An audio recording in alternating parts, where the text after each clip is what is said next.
Hello and welcome to a new video here on my channel. Today I'm presenting to you my next part of my story. This is part 8 of the story, The Curse of Bloodlust. I hope you like it. If you like it, leave a like and an abo and recommend my video to your friends. And then let us start right with the story and don't beat around the bush. I hope you like it, and let's go.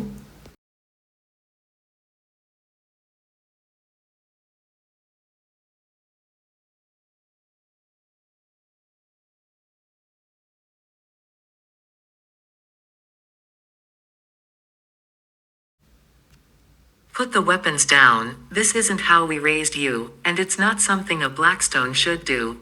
Behave yourself, Sebas growled, his tone threatening.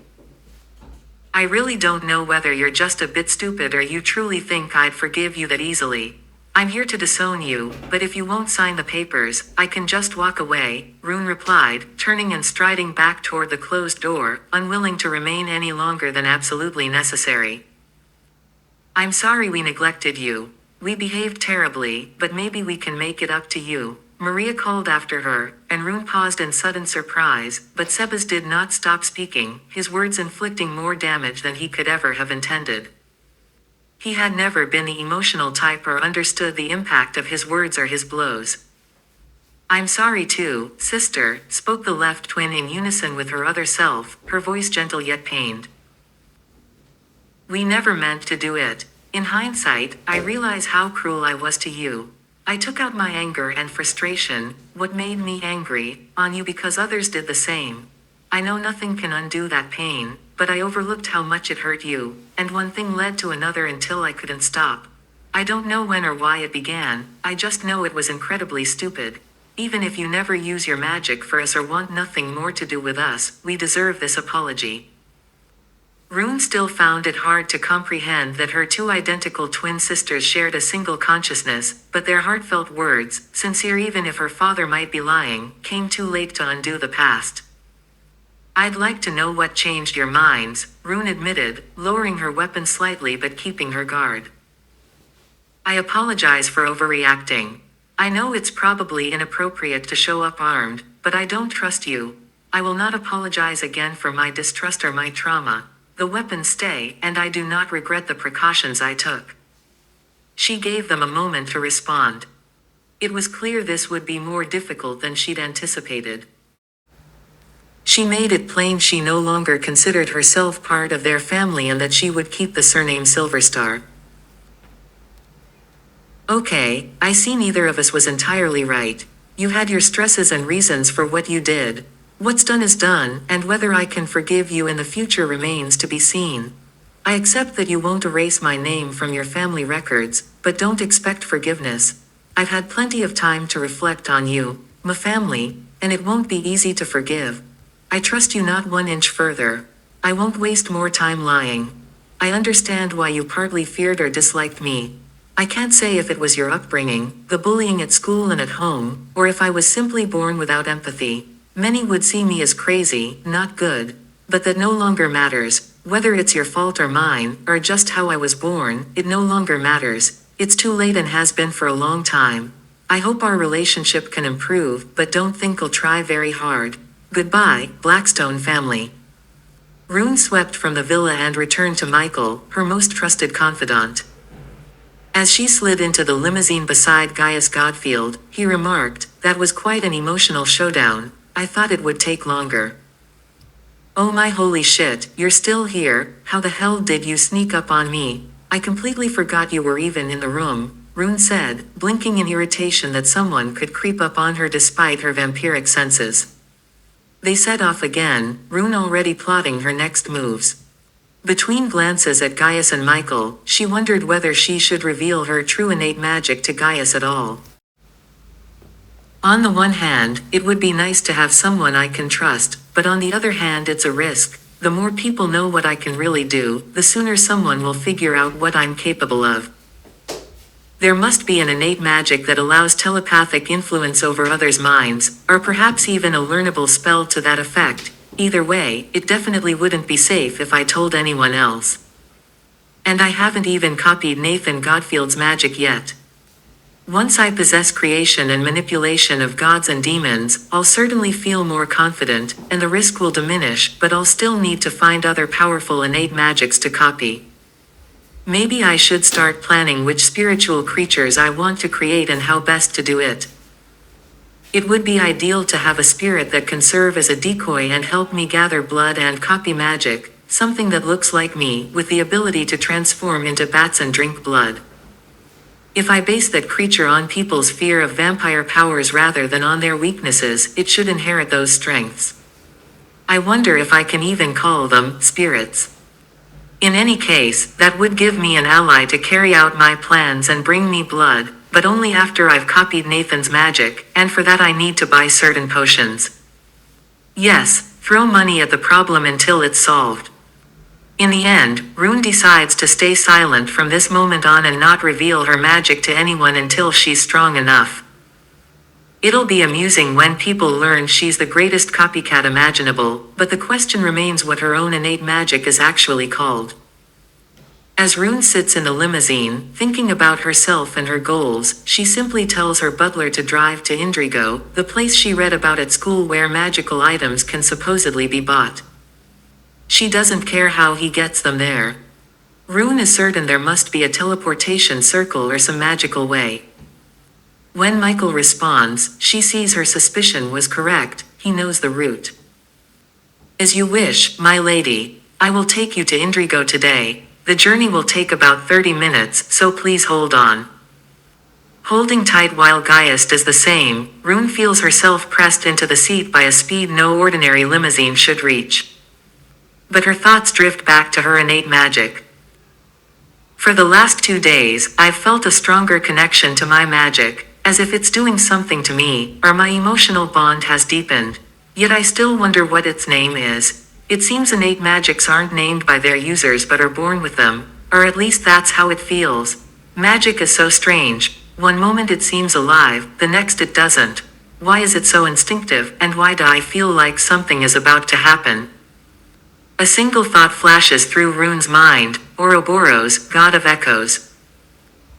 What the hell was that? Why did I randomly think of a name I've never heard before? I was just wondering what my magic is called. Ouroboros, god of echoes. What on earth is happening to me, and why does my mind keep inserting that name whenever I think of my innate magic? It's weird, but I suppose that's magic. None of it is ever written down. Just as she considers this, they arrive in what first appears to be a small, unremarkable village. But as they draw closer, the world shimmers as though passing through a soap bubble, and in an instant the scene transforms. Modest cottages give way to grand, modern buildings, the streets fill with mythic creatures, human mages in colored robes bear golden crests, ensuring order, red-robed officers with gold-trimmed patrol like a military honor guard. The emblem, a golden earth orb surrounded by a starlit ring, is emblazoned on banners everywhere. What is the Helios Order doing here? Has there been an incident, a crime? Gaius asks, concerned at the rare sight of a World Council military presence in such a small town. He knows the Arcanum wouldn't send the Helios Order here unless something truly dangerous occurred, or perhaps they're tracking smugglers, which is still odd. Yet no member of the Helios Order prevents them from entering or shopping, so it doesn't appear to be an immediate threat. Rune leans back, mind racing with plans for potions, silent magic, and spirit allies, though for now, she simply watches the magical marketplace of Indrigo unfold before her eyes. As Rune gazed out the tinted window of her limousine, watching the chaotic burst of colors and the hustle of various mythical creatures across the streets of the great trade city of Indrigo, she had to admit, it was an understatement to call this a marketplace. It was a massive trade hub. For a few seconds, Rune pondered what the Helios Order might be doing here. Judging by how the mages were acting, it seemed like they were simply keeping order. But even as she stepped out of the vehicle and was immediately overwhelmed by a wave of clashing scents, she couldn't shake the feeling that something deeper was going on beneath the surface. Rune observed the many mythical beings interacting with each other and noticed that the presence of human mages was noticeably lower than that of magical creatures. Seeing a green-skinned troll in a suit still felt somewhat strange to her, even though she knew most of the stereotypes and portrayals of mythical beings were entirely inaccurate. She had to admit, while trolls were indeed large, green-skinned, and muscular, they weren't nearly as brutal or violent as anime made them out to be. Goblins were somewhat similar, though they were short, sometimes blue-skinned, and had a fondness for money. A bit like the goblins from Harry Potter, except that here, goblins were savvy businessmen who understood the value of interest rates and many other aspects of human civilization, especially anything related to finance and business. However, one thing that immediately caught Rune's eye was the elves. Apparently, they had a very peculiar sense of style, or perhaps no sense of fashion at all. Several elves passed by, dressed in various revealing outfits or, more plainly put, utterly ridiculous anime-style costumes. Rune couldn't tell if this bizarre taste was part of their nature or if they just saw clothing as optional and had no real grasp of what counted as normal attire. At least her roommate at the International Magic Academy, Intermagix, dressed fairly normally by comparison, which, for an elf, was probably unusual. Am I imagining things, Rune thought, or is that elf in the corner near the potion shop really just wearing a bra and underwear, like panties and a couple of belts? Why is she dressed like that? And why are there pistols hanging from the belts? That cloak looks really weird too. What's with all the holes in such specific spots? Okay, elves seriously have a messed up fashion sense. I mean, those holes look completely random. Whatever, this probably isn't even the strangest thing I'll see today. She noticed a few more elves, all wearing brightly colored, revealing, and wildly varied clothing. But Rune didn't dwell on the absurdity of elven fashion for long, as her gaze shifted to something even stranger, a mermaid floating effortlessly through the air, despite how impossible that should be. As the mermaid in a business suit swam past her, Rune suddenly felt as if she were underwater, yet could still breathe. It was as if she briefly touched cold water, except she could move just as freely as if she were in the open air. Curious, Rune turned to her chauffeur, Michael, and asked what it was. What in the world is shadow water? I've never even heard of that before, Rune said, intrigued. Michael replied with a calm explanation. Shadow water is a type of phenomenon-based magic. It often forms around deep-sea creatures or water-bound magical beings. Think of it as an echo of water, born from the desire of aquatic beings to swim through air. This phenomenon can be triggered by certain catalysts, like objects from the ocean that are deeply important to marine creatures. When activated, the user can swim through the air just as you saw. The air remains invisible, and the ghost-like water that surrounds the creature is also invisible and intangible. It's basically just phantom water. It doesn't affect other living organisms, can't cause any damage, kind of like rainbow-colored flames, the Elm's flame. That's also phenomenon magic. He shrugged, adding, that's just how phenomenon magic is, unexplainable and indescribable. Isn't that unbelievably fascinating? So Elm's flame, those rainbow-colored flames, and shadow water are phenomenon magic. I had no idea. Now I have a shopping list for you. I can't find my way around here, and I know we need a few things from different shops. Could you please handle buying these potions? Do you know a good potion shop nearby? Rune says, pressing a slip of parchment with her shopping list into Michael's hand. Rune pays no mind to the fact that she has no idea how much money she has or what constitutes a fair price in this marketplace. She has her loyal and capable vampire butler, Michael, to handle such matters. His short white hair flutters slightly in the breeze that sweeps through Indrigo's narrow streets, and Rune is grateful to have him at her side. As Michael glances at the list, he frowns in mild confusion. It's a peculiar assortment. On one hand, potions suggesting some rather shady plans, on the other, several dozen books on various topics that might be of interest, and, oddly specific, a request for a set of silk suits in different colors. I knew you were interested in men's fashion, Rune, Gaius says with a teasing smile, but I didn't realize just how much. Why on earth do you want a pure silk suit in violet, one in black, and another in red. You do know those would stand out, right?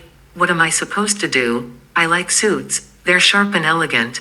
And it's kind of fun when no one complains that you're not wearing underwear, well, as long as nobody pulls your pants down.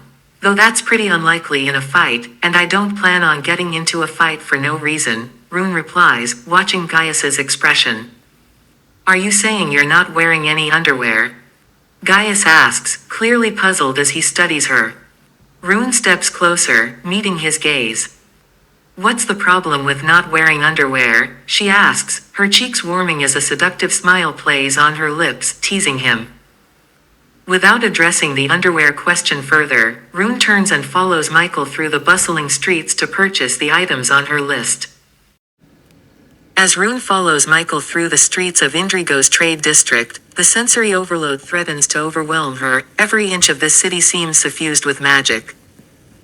Beyond the flying cars and other impossible contraptions, what particularly stands out is seeing mythical creatures using smartphones and other technology, which Rune finds perfectly logical.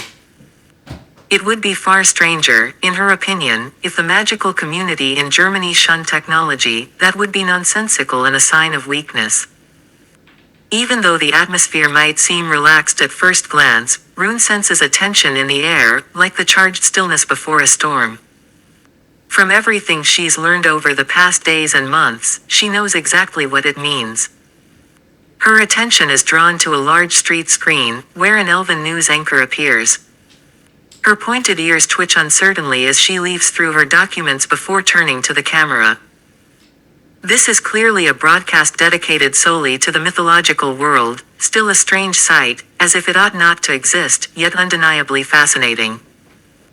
Rune understands why magical beings would emulate human media, but it still feels odd to see trolls in suits and elves presenting the evening news, performing tasks so associated with humans rather than magic. Why are you standing here? Oh, want to watch the news? Sure, but when are you going to finish your shopping list? Gaius asks, noticing that they've stopped. I'm just curious what the anchor has to say. I've never actually watched a magical news broadcast before, and I wonder if it's about what I think it is, Rune replies. It doesn't take long for the anchor to clear her throat, and several mythical creatures halt to watch. Rune is relieved that none of them seem to harbor any hostility toward vampires. No one gives her or her silver-haired butler, Michael, a hostile look. They simply watch in anticipation. The air grows heavy with expectation as the anchor addresses the topic weighing on everyone's minds. She speaks of how concealing magic is becoming increasingly difficult and that it's only a matter of weeks, or even days, before the cover is blown. It's only a matter of time before magical culture is revealed not only in the United States but across Europe and every other country in the world. Earlier estimates suggested this might happen within the next month, but current trends point to it happening as soon as next week. We therefore urge you all to remain vigilant and prepare for potentially turbulent times. While the likelihood of a significant war or major casualties among mythological beings is low, provided we exercise caution, magic may now be used in emergencies against non-magical humans, strictly for self-defense when no other option exists. The Arcanum has officially reclassified secrecy as a secondary objective. The primary goal is the welfare and safety of all mythological peoples. Those without magical abilities, or only minor powers, may register with the Arcanum and request assistance. The anchor's pointed ears cease their trembling and droop slightly, signaling her sadness at the news. It takes Rune a few moments to grasp the gravity of the announcement, but when she does, it feels like a weight settling onto her shoulders. She isn't personally worried about her own safety, but the magnitude of what's coming presses down on her nonetheless, sooner than she expected. If I hadn't been turned into a vampire by Count Dracula Silverstar, I would have learned about the mythological world at the latest in a month. I wonder how I would have reacted, discovering so many magical species and the complexity of this world without any powers of my own. I think I would have felt completely helpless, Rune thinks, swallowing nervously as she glances at Gaius and Michael. Later, she turns to Gaius. Hey, you mentioned not long ago that you wished you could stay with me longer than a mage's natural lifespan allows. I know how you could spend as much time with me as you want. I could turn you into a vampire. I can't fully explain why, but don't worry, I'll experience no negative effects. I'm almost certain I've neutralized every harmful aspect of vampirism. I haven't tried it yet, but I'm practically 100% sure I could create as many vampires as I wanted, given enough time. Her firm, determined tone leaves listeners in doubt, but Gaius knows that while Rune can be reckless and isn't perfect at planning, when it comes to protecting her own well-being, no one is as paranoid, headstrong, self-obsessed, and cautious in her preparations as Rune. If she says she's nearly certain she can do it, he doesn't question it for a second. Do you mean to say you truly could turn me into a vampire without serious side effects or weakening yourself? Gaius asks, concern in his voice as he looks into Rune's blood-red eyes, her long hair shimmering like silver moonlight in the breeze. Silence falls between them. Rune meets his gaze and nods slightly. When she looks back at the screen, she hears the anchor moving on to other subjects, the economic conditions in various countries. It's essentially the same overarching theme, but no longer as urgent, and Rune remains to listen. Japan appears somewhat unsettled about its magical community, though the anchor says it remains best prepared. Russia, like the USA, is woefully unprepared for the revelation of magic, and the UK is conspicuously silent. We're receiving reports of dream eaters being sighted by humans for the first time. Fortunately, they're still dismissed as the ramblings of drunks or lunatics, but it's only a matter of time before humanity learns about mythological beings beyond their myths and legends. Attempts to prevent dream eaters from lurking and hunting in human cities are futile. They cannot be contained, which only accelerates the revelation of magic in affected countries. A few videos of vampires have surfaced online, as well as some werewolf sightings in Russia. Rumors of a conflict between rival magical gangs have started circulating in Amsterdam. Extremist vampire and elf factions have made a name for themselves, with numerous fatalities. The elven terrorist group, Children of Nature, is more widespread than previously thought, targeting companies that have logged the Amazon rainforest. The vampire extremist group, Blood Crown, has reportedly kidnapped several people, presumed alive as blood donors, since even on that radical branch, vampires seek sustainable feeding. We believe the hostages remain alive. The anchor's expression grows troubled, as if she's unsure how to react to these extremist groups. That's truly chaotic, Rune says, realizing the situation is far more serious than she'd assumed. We should get back to shopping, I still need a few things. What do you think this will trigger? I mean, it's going to cause more than just the revelation of magic, right? Gaius asks uncertainly as they resume following Michael to the next stop on their to-do list. I believe that revealing magic and the mythological world will almost certainly unleash chaos, hundreds of thousands, perhaps millions of deaths worldwide across countless species. There will be hatred, racism, and other conflicts, and it will especially disrupt the spirit realm. From what I've read about spirits, powerful entities will emerge. Spirits of levels 1 through 5 are guaranteed, perhaps even level 6. I think the strongest spiritual beings will reach level 6, said Rune, but she thought a little bit longer about it and came to the conclusion that she couldn't be sure how spirits are truly born, because that was a riddle nobody before her managed to solve. But what's certain is that a lot of spirits would be born from the collective emotions, prayers, beliefs, wishes. But another thing she didn't really understand was what Dream Eaters was. That sounded like a very interesting mythological being. She had never heard about that type of creature before. But Rune was brought out of her thoughts as they reached a very interesting little magical shop. Little was the wrong word, because almost every shop was in the inside bigger than from the outsides. As Rune steps into the shop, she thinks the name, Drops and Enchanted Brews, is a rather peculiar choice for a potion store. The moment she crosses the threshold, a wave of scents washes over her: sulfur, blossoms, ozone, and damp earth, aromas that shouldn't mix yet somehow refuse to blend. There's even a hint of vinegar and hundreds of other odors so unfamiliar that not even Rune's keen nose can place them. All of these smells should have melded together, but instead each remains distinct and equally potent, a clear sign of magic. She navigates the dusty, antiquated interior, where shelves lined with potions stretch to the ceiling. Everything seems so fragile that Rune hesitates to approach the expensive concoctions. For a moment, she feels like a bull in a china shop, uncertain what each vial will do. She examines the labels and wonders at the purpose of so many brews. At least half of them strike her as utterly pointless or merely prankish. There are potions for curing coughs, calming nerves, and other bizarre minor ailments. "My lady, would you care to browse longer or shall I wrap up your potions? I have already purchased and packed them. Would you like anything else?" Michael, her loyal vampire butler, asks. "No, I think I'm done. I was just curious about what treasures these old shelves held," Rune says, turning toward the door. But as her hand grazes the handle, her vision blurs and a warmth flows up her spine toward her shoulder blades. "Is something wrong, Rune? You look about to faint."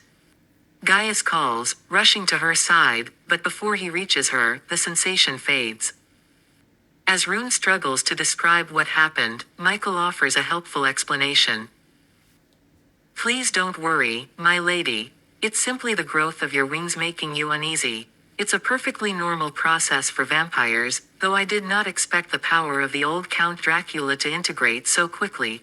I thought it would take you a few more months to fully absorb his strength," Michael says, pride curling the corners of his lips. "Are you saying that wings are sprouting from my back now? How long will it take? And I hope I don't have to buy all new suits," Rune asks. "No need to fret. Vampire wings do not manifest in the physical world but in the shadow realm. However, even though they grow on another plane of existence, you must ensure you drink enough blood. And if you don't want your wings seen, you should move in such a way that they remain within your own shadow, since even young, nascent wings can cast shadows from that metaphysical realm." Michael explains with the same pride he might use when teaching a child about bees and birds. "Wait, so you're saying my wings can cast shadows where there are no physical wings?" Rune asks. Without another word, Michael shifts so that in his shadow two ethereal wings appear, physically invisible yet clearly outlined. Rune's heart races with excitement as she imagines what her own vampire wings will look like. Apparently each vampire's wings are unique. Casting a glance at Gaius, she wonders how his wings might turn out. Rune is grateful to Michael and Gaius for not questioning how she could turn Gaius into a true vampire without weakening herself. But as they move on, she makes it clear she isn't entirely certain how safe it is and would rather wait a little longer. It seems sensible to her to prepare more safeguards first. However, she also states that she stands ready to transform Gaius into a vampire at any moment, provided he settles it with his family and they support his decision, since she isn't fully aware of all the political complications it might entail. The rest of the day passes rather simply. Rune buys a basic wand, then selects a second magical focus, a glowing Rubik's Cube that functions as a focus itself. She finds it amusing how magical tools here come in all shapes and colors, nothing like the classic wands of Harry Potter or other wizarding films. Every magical focus has a different effect. In fact, Rune muses that a wand that functions like a magnifying glass for magic could be any arbitrary shape. But this particular Rubik's Cube isn't meant for rapid combat, it's designed for programming and structuring complex spells. As the sun slowly set, the day in Indrigo had been quite eventful. Rune was already looking forward to learning more about magical culture and poring over the books she'd just purchased. In hindsight, the bookstore, The Path to Enlightenment or something like that, had been just as intriguing as the potion shop, despite its equally odd name. Rune couldn't quite grasp the mythological community's bizarre naming conventions, but at least she now owned the volumes that truly interested her. Although the news that the magical world would be exposed sooner than expected felt a little overwhelming, Rune refused to let it dampen her enthusiasm.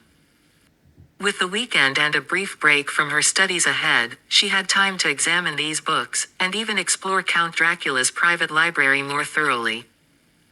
As Rune read the introductory chapters on potion brewing and ritual magic, she realized that even the simplest potion recipes might as well be written in an alien language. Every step and precaution felt unnecessarily convoluted. A small misstep, stirring too quickly or adding a bit too much of one ingredient, could produce an entirely different effect. What kind of nonsense is this? Rune thought, frustrated, tossing aside the Potions for Dummies guide. Why is it so ridiculously dangerous, and why teach this in a school? It's worse than building bombs. She set the potion book aside and picked up the volume on rune magic. Unlike the others, it was more historical than practical, but what it contained was captivating. In a few words, rune magic could be described as writing one's own spells. Any symbol or word old enough and charged with magic could shape the flow of arcane energy. One could even meditate to design entirely new runes without relying on existing ones, though that method was unreliable and uncontrollable. Rune magic was essentially the programming of the universe, where the correct sequence of symbols could achieve any conceivable effect. However, one tiny mistake, a damaged rune, could send the entire spell crashing down. If I really think about it, Rune mused, wouldn't it be more efficient to have machines engrave runes into metal? Machines never make typos if they're programmed correctly. She jotted down the idea, planning to ask Michael about its feasibility later. If runes could be miniaturized and mass-produced by machines, complex spells could be compacted into storage just like computer code. Continuing to read, Rune discovered that rune magic overlapped heavily with ritual magic, and easily veered into the territory of black magic. The boundary between white and black magic was remarkably blurry. One principle was clear, though: every rune-based ritual required an equivalent exchange. Some demanded blood sacrifices, others did not. There was far more variety and nuance to magic than she had ever imagined, and these were only the introductory texts. As Rune flipped through more books in the library, drawing one volume after another for reference, she noticed a common theme. Many enhancing rituals required the practitioner to be unclothed, not all of them, but those focused on strengthening the body. Beyond bodily enhancements, there were rituals for gathering information, spying rites, healing rites, and spells that amplified other magic or created illusions. Theoretically, there were even rites to conceal the very knowledge of something's existence, an idea she found intriguing. Rune realized she had a knack for ritual theory when Michael's voice snapped her back to the present the next morning. "It's breakfast time, my lady. May I ask what you're studying?" he inquired. "I've been reviewing various rituals and weighing their pros and cons: blood magic, rune magic, and ritual magic. I'm fairly certain you can combine all three to create a rite that transfers certain attributes from an animal or monster into yourself. There must be a similar ritual in this vast library, but I haven't found it yet. That's my theory so far, but once I've done more research, I might begin crafting my own rituals. It's too complex to master quickly, but it's so much fun, maybe it will help me a bit," Rune said, looking up from her piles of books. Her tousled white-silver hair made her resemble a wild, silvery owl, one eye half closed, the other wide open. She certainly didn't look normal in her current state. "By the way, where's Gaius? He was here a moment ago," Rune added, sounding a bit puzzled and disoriented. Though as a vampire she didn't biologically need sleep, her mind could still use a rest.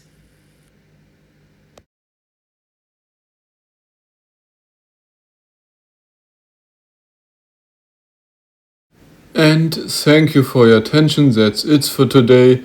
If you want to see the newest video I uploaded, you can click on the left side on the screen, and in the right side on the screen you can see the playlist. And I hope we see us in the next video again. Until next time, take care and goodbye.